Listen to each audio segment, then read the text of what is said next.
नमस्कार मित्रांनो, ठरलं तर मग या मालिकेच्या आजच्या भागात आता अर्जुनला चैतन्याचा फोन आलेला असतो. अर्जुन म्हणतो बोल रे, तर चैतन्य म्हणतो अरे काही नाही, मी वाचले आश्रमचे पेपर बनवायलाच घेतले होते.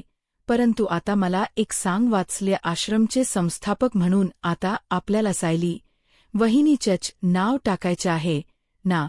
तर आता अर्जुन म्हणतो की हो सायली वहिनीच नाव टाकायचं आहे. माझं मधुभाऊंशी बोलणं झालं आहे. त्यावेळी मधुभाऊ म्हणाले की यापुढे आश्रमाचा कारभार हा सायलीच सांभाळणार आहे, त्यामुळे आता आश्रमाची हेड म्हणून तिचंच नाव टाकायला हवं. तर चैतन्य म्हणतो बरं ठीक आहे, काही काळजी करू नकोस, उद्यापर्यंत पेपर रेडी होतील, मी कॉल करेनच तुला, असं म्हणत चैतन्य फोन ठेवणार. तर त्याचवेळी अर्जुन चैतन्याला म्हणतो एक मिनिट चैतन्य, अरे तुला एक गोष्ट कळाली आहे का महिप्त शिकरेबद्दल? म्हणजे आता महिप्त शिकरे नाही तर महिप्त बाबा झाले आहे आणि त्यांच्या असंख्य रील व्हायरल होत आहे, त्यांचे असंख्य भक्त आहे. तर आता हे ऐकल्यानंतर चैतन्य म्हणतो काय महिप्त शिकरे आणि बाबा? तर अर्जुन म्हणतो की हो, परंतु हे सगळं काही काय आहे हे आम्हालाही कळत नाहीये. म्हणजे आता तो एक आश्रम चालवतोय, परंतु चैतन्य हे नक्की तो कोणाच्या जीवावर करतोय या सगळ्याला? त्याला नक्की कोणाचा पाठिंबा मिळत आहे?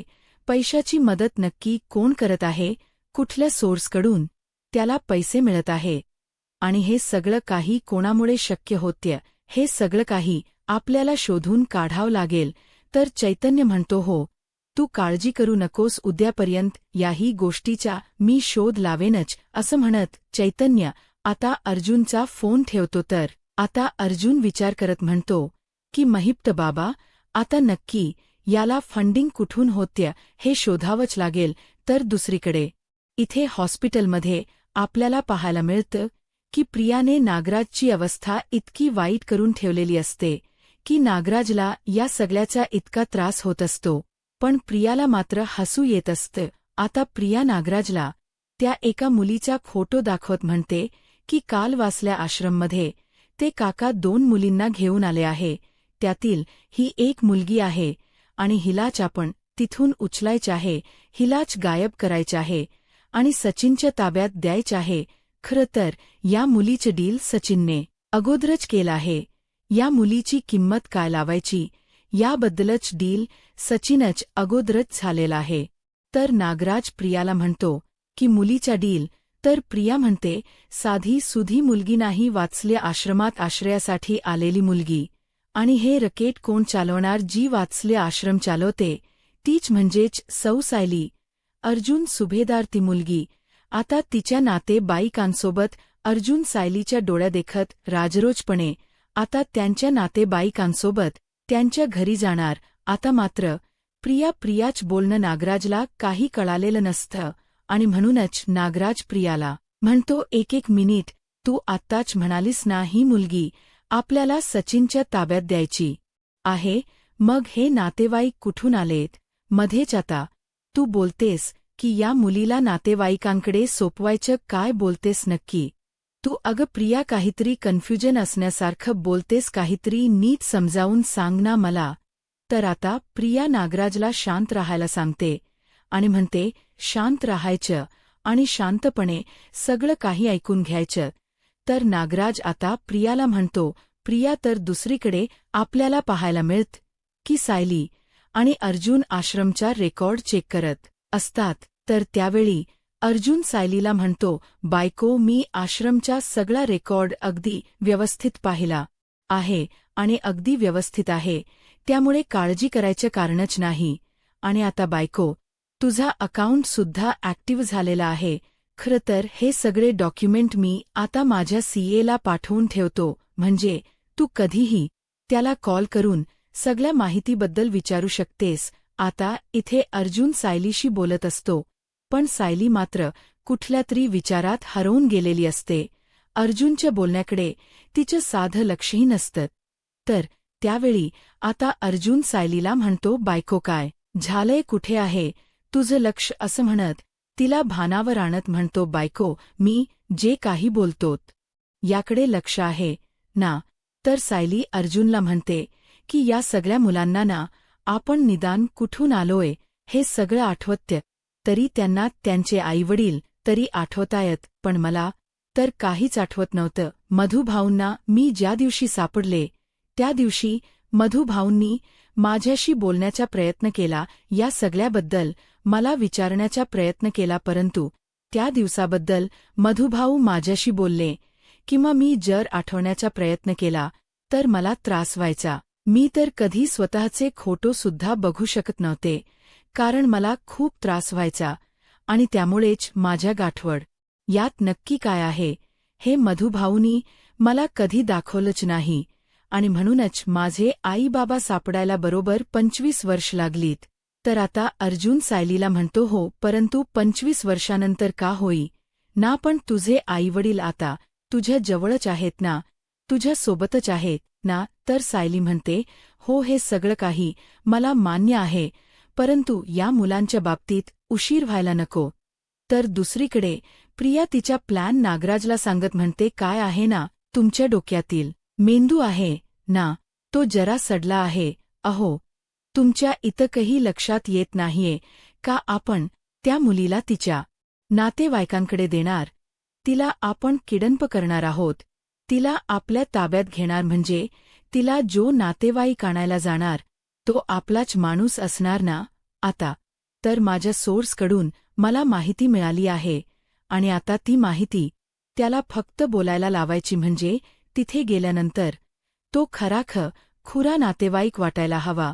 आणि आता हा खराखुरा नातेवाईक वाटावा यासाठी मला महिप्त शिक्रेची मदत हवी आहे, कारण महिपच्या ओळखीचा नक्कीच कोणतरी अधिकारी असेल की ज्याच्यामुळे हे खोटे कागदपत्र आपल्याला बनवून घेता येईल. म्हणजे एखादे इन्स्पेक्टर साहेब वगैरे असतीलच ना ओळखीचे. तर त्यावेळी नागराज म्हणतो, पण नक्की कोणते पेपर बनवून घ्यायचे आहे? तर प्रिया म्हणते, एक असा FIR बनवून घ्यायचा आहे जो काही वर्षापूर्वीचा असेल, असा काही वर्षापूर्वीचा FIR की ज्यामध्ये ती मुलगी मिसिंग आहे असं तिच्या वडिलांनी किंवा त्यांच्या नातेवाईकांनी कंप्लेंट केलेली असावी, FIR नोंदवलेली असावी, आणि ज्या दिवशी आपला माणूस या मुलीला आश्रमातून घ्यायला जाणार आहे त्या दिवशी जर FIR आणि इन्स्पेक्टर साहेब त्या माणसासोबत असतील तर हे सगळं काही सोपं होणार नाहीये का, कारण अर्जुन सायली असा हलगर्जीपणा करणार नाहीत, पोलिसांशिवाय कुठल्याही मुलीला ताब्यात देणार नाहीत. तर आता प्रियाचा सगळा प्लॅन नागराजच्या लक्षात येतो. तर दुसरीकडे सायली अर्जुनला म्हणते, मधुभाऊने जर त्यांच्या आश्रमात आलेल्या प्रत्येक मुलीची नोंदही जर पोलीस स्टेशनला केली असती तर पुढच्या बऱ्याच गोष्टी अगदी सोप्या झाल्या असत्या, पण आता नव्याने आश्रमात ज्या काही मुली आल्या आहे त्यांची नोंद आपण पोलीस स्टेशनला करू शकतो ना? तर अर्जुन म्हणतो, हो, पण हे सगळं काही करणार आहोत, परंतु बायको, तू हे सगळं काही यासाठी करतेस ना की तुझ्या बाबतीत जे काही घडलं ते आता कुठल्याही मुलाच्या बाबतीत घडू नये? तर सायली म्हणते, हो, माझा हाच हेतू आहे की गेली 25 वर्ष मी माझ्या कुटुंबापासून दूर राहिली, पण ती वेळ इतर कुठल्याही मुलांवर येऊ नये. मधुभाऊंना ज्या दिवशी मी सापडले त्या दिवशी मधुभाऊंनी माझी नोंद पोलीस स्टेशनला करून ठेवायला हवी होती. खरं तर या सगळ्याबद्दल पोलिसांना त्यांनी माहिती द्यायला हवी होती, कारण बाबा नक्कीच मला पोलीस स्टेशनपर्यंत शोधायला गेले असतील आणि तेव्हा बाबांना कळलं असतं ना की मीच तन्वी आहे. पण काय करणार, आपल्या मधुभाऊंना या कायदेशीर गोष्टी नाही कळत, त्यांना फक्त एकच गोष्ट कळते, ती म्हणजे माया करणं.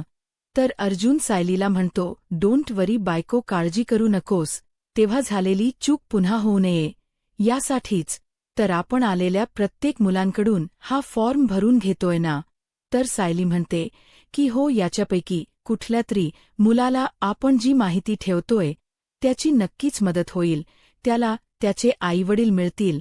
तर अर्जुन सायलीला म्हणतो, डोंट वरी, उद्या सकाळपर्यंत आपल्या पोलीस स्टेशनमध्ये या सगळ्याचे रेकॉर्ड पोहोचलेले असतील. तर दुसरीकडे आपल्याला पाहायला मिळतं आता प्रियाचा प्लॅन नागराजच्या शात येतो. नागराज म्हणतो आलं, आता लक्षात आलं, थोडं थोडं आता कळतंय मला, म्हणजे तुझा प्लॅन आता मला थोडा थोडा कळतोय, म्हणजे आता सगळ्यांना वाटेल सायली, अर्जुनला वाटेल की ती मुलगी तिच्या कुटुंबासोबत सेफ आहे, परंतु खरं तर ती मुलगी सचिनच्या ताब्यात असेल, हो ना? तर प्रिया म्हणते, हो, इंजेक्शनचा परिणाम होऊ लागलाय, हळूहळू मेंदू चालू लागलाय तुमच्या, परंतु आता ती कागदपत्र बनवण्यासाठी आपल्याला सगळ्यात महत्वाचं आहे ते म्हणजे एखादे इन्स्पेक्टर साहेब ओळखीचं असणं, एखादा पोलीस अधिकारी आपल्या बाजूने असणं खूप गरजेचं आहे. त्यामुळेच मला आता तुमची आणि महिपची मदत हवी आहे. तर आता नागराज प्रियाला म्हणतो, महिपच्या ओळखीचा एखादा पोलीस नक्कीच असेल की जो आपल्याला या सगळ्या कामात मदत करेल, त्यामुळे मी महिपशी नक्कीच बोलून घेतो. आता नागराज आणि महिप या दोघांनी एकत्र मिळून आता पुढचे पेपर बनवण्याची जबाबदारी प्रियाने त्यांच्यावर सोपवलेली असते. तर दुसरीकडे सुभेदारांच्या घरी आपल्याला पाहायला मिळतं, आता कल्पनाताई गोलूला घेऊन सायली अर्जुनच्या रूममध्ये येतात. अर्जुन म्हणतो, अरे गोलू. तर त्यावेळी कल्पनाताई म्हणतात, बरं, तुम्ही दोघं आता काही करताय का? मला जरा एक काम आहे, तुम्ही गोलूला सांभाळाल का? तर सायली म्हणते, अगदी आनंदाने सांभाळू आई. तर अर्जुन म्हणतो, हो ना, त्यात काय विचारायचं, असं म्हणत आता अर्जुन गोलूला उचलून घेतो आणि त्याला खेळवत असतो. आता कल्पनाताई त्यांच्या कामासाठी निघून जातात, तरी इथे गोलू सायली आणि अर्जुन सोबत त्यांच्या रूममध्ये असतो. तर अर्जुन गोलूशी गप्पा मारत म्हणतो, गोलू, आपण ना आता भरपूर खेळायचं आहे आणि तुला माहीत आहे का, काही महिन्यानंतर तुझ्याशी खेळण्यासाठी तुझी एक छोटीशी बहीण येणार आहे. तर हे ऐकताच सायली म्हणते, बहीण, अच्छा, म्हणजे ही ठरवलं आहे का की तुम्हाला मुलगीच हवी? तर अर्जुन म्हणतो, हो, मला तर माहीत आहे की आपल्याला मुलगीच होणार. सायली म्हणते, हो का? तर अर्जुन म्हणतो, हो, आणि तुला माहिती आहे का आपल्या मुलीसाठी मी काय काय प्लॅन केला आहे? असं म्हणत आता अर्जुन गोलूला म्हणतो, चल, तुला सुद्धा दाखवतो. आता अर्जुन लॅपटॉपवर त्याने केलेला सगळा प्लॅन सायलीला दाखवत असतो आणि म्हणतो, हा बघ, हा पिंक फ्रॉक जो मी माझ्या मुलीसाठी आणणार आहे, हे सगळेच खरंतर मी खरेदी करणार आहे. तर सायली म्हणते, हे सगळे घेणार आहात का तुम्ही?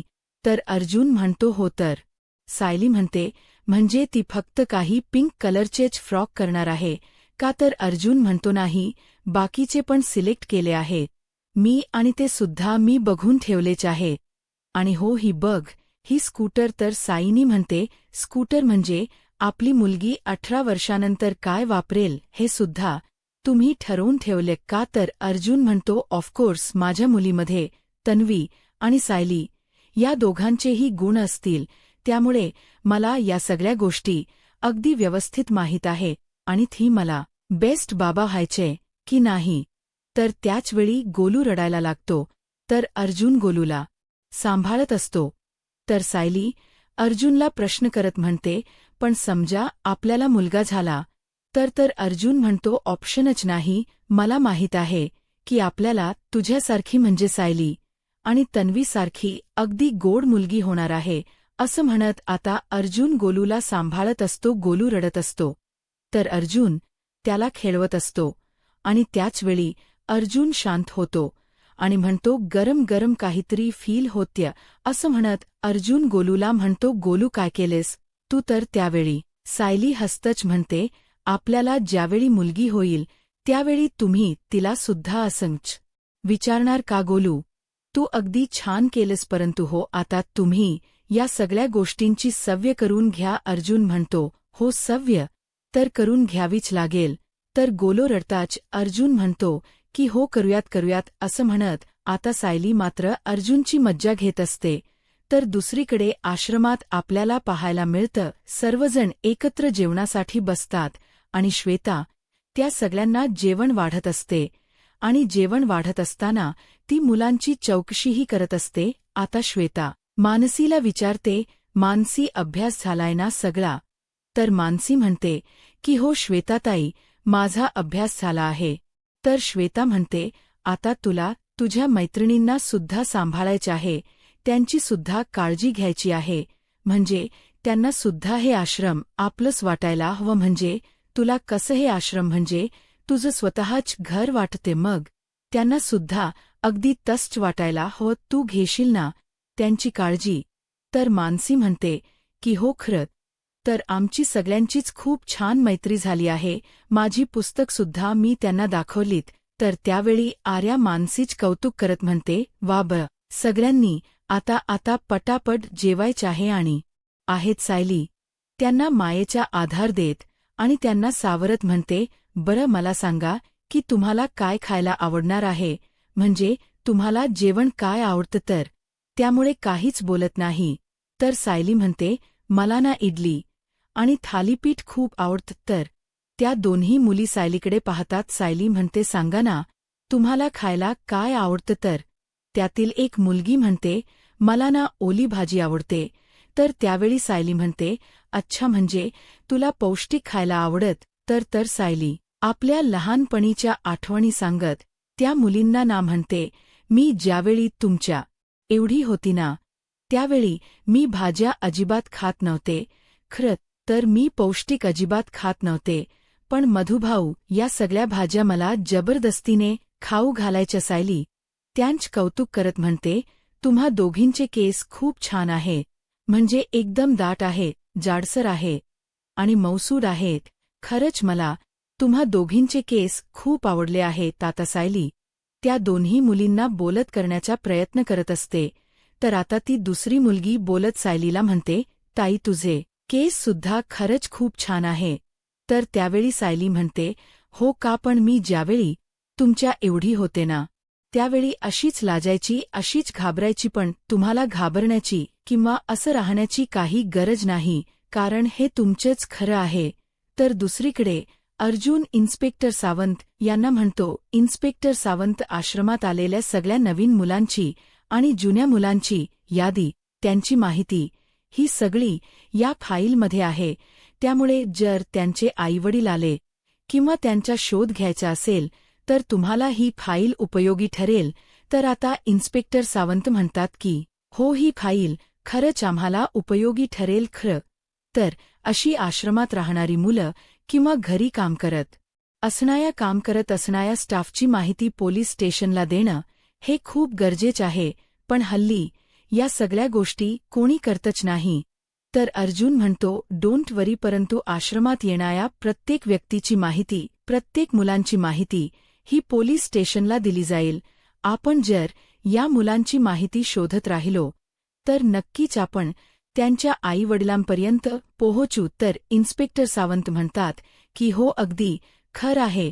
इन्स्पेक्टर सावंत अर्जुनला म्हणतात, अर्जुन सर, मी या सगळ्या फॉर्मचे झेरॉक्स काढतो आणि हो, सगळ्याची नोंद अगदी व्यवस्थित करून ठेवतो. अर्जुन म्हणतो, आणि हो, शेवटचे जे 2 फॉर्म आहे त्या 2 मुली आश्रमात नवीनच आल्या आहेत. आता इन्स्पेक्टर साहेब ती माहिती पाहतात आणि म्हणू लागतात, ठीक आहे, या दोन्ही मुलींबद्दल जर काही माहिती सापडली तर मी तुम्हाला नक्कीच कॉल करेन. अर्जुन म्हणतो, थँक यू सो मच. तर दुसरीकडे आश्रमात पाहायला मिळतं की सोम्या आणि मानसी धावत पळत येतात आणि म्हणतात, सायली ताई तू आलीस? तर सायली म्हणते, तुम्ही कसे आहात दोघंही, आणि अभ्यास कसा चाललाय? तर मानसी आणि सोहम दोघेही म्हणतात, अभ्यास खूप छान चालला आहे. तर सोहम आता मानसीला म्हणतो, मानसी अग, पण सायली ताईसाठी काहीतरी खजिना आणलाय, तो दे ना तिला. तर मानसी म्हणते, हो. तर सायली म्हणते, खजिना आणि माझ्यासाठी? तर मानसी म्हणते, हो. असं म्हणत मानसी त्यांनी आणलेला खजिना सायलीला देतात. सायली म्हणते, हे काय आहे? आता सायली ज्यावेळी ते उघडून पाहते त्यावेळी सायली खुश होते आणि म्हणते, वाव, चिंच बोर कया, खरंच हे तर मी रोज खाते, पण तुम्हाला कसं कळालं? तर आता मानसी म्हणू लागते, कुसुमताई म्हणाली होती की ज्यांच्या पोटात बाळ असतं त्यांना आंबट खावंसं वाटतं, तर म्हणूनच आम्ही तुझ्यासाठी हे आणलं आहे. तर आता सायली म्हणते, हो का, मग याच्यासाठी पैसे कुठून आणलेत? तर मानसी म्हणते, आमच्या शाळेत वादविवाद स्पर्धा होती आणि त्यात मी जिंकले आणि त्यावेळी मला बक्षीस म्हणून पैसे मिळाले होते. तेच पैसे मी खर्च केले. सायलीला खूप वाईट वाटतं. सायली मानसीला म्हणते, मानसी, हे पैसे तुला बक्षीस म्हणून मिळालेले होते ना, आणि तू ते माझ्यासाठी खर्च केलेस का? तर मानसी म्हणते, नाही ताई, तुझ्यासाठी कुठे तर तुझ्या बाळासाठी. सायली म्हणते, मनू, तू एवढी मोठी झालीस आणि मला कधी कळालंच नाही. मनू, अगं किती विचार करतेयस. तर त्यानंतर आता सोहम हणू लागतो, ताई, खा ना, तुझ्यासाठी आम्ही आणलंय ना, आवडीने. तर सायली म्हणते, हो, पण मी एकटी खाणार नाहीये, तर तुम्ही सर्वच जण खाणार आहात. तर त्यावेळी त्या मुली घाबरलेल्या असतात. तर आता त्या मुली म्हणतात, नाही, नको ताई, तू खा. तर मानसी म्हणते की इथे तुझं माझं असं काहीच नसतं, आपण सर्वजण एक असतो, कारण हे घर एक आहे. तर त्यावेळी सायलीला मानसीचा अभिमान वाटतो. सायली मानसीला म्हणते, मनू, खरंच तू खूप मोठी झालीस, किती समजूतदार झालीस. माझी एवढूशी असणारी मनू आता इतकी समजूतदार झाली आहे की मला आता कशाची काळजीच नाही.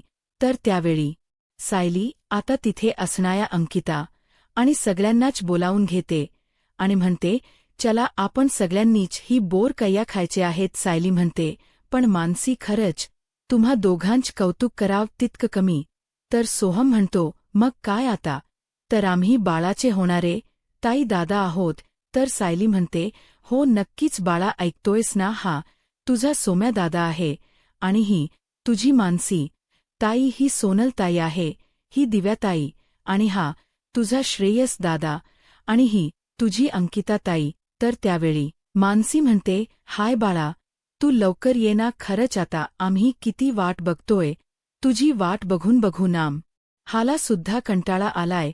तर सायली म्हणते, बरं, आपल्या गप्पा बस, आता खाऊयात ना. असं म्हणत सर्वजण एकत्र कैरी, बोर, चिंचा यांचा आस्वाद घेत असतात, आणि आश्रमातील सगळीच मुलं खूप खुश असतात, आणि त्यांच्या चेहऱ्यावरचा आनंद पाहून सायली हे तर येणाऱ्या पुढील भागात आपल्याला पाहायला मिळतं. अर्जुन सायलीला फोन करतो आणि म्हणतो, मी आता पोलीस स्टेशनला आहे, तू पोलीस स्टेशनला येऊ शकतेस का? तर सायली पोलीस स्टेशनला येताच अर्जुनला म्हणते, तुम्ही मला इतकं घाईने का बोलवून घेतलं? तर अर्जुन म्हणतो, ती मुलगी. आता सायली ज्यावेळी त्या निरागस मुलीला पाहते त्यावेळी सायली अर्जुनला म्हणते, मला असं वाटतं की त्या मुलीला आपण वात्सल्य आश्रमात घेऊन जावं.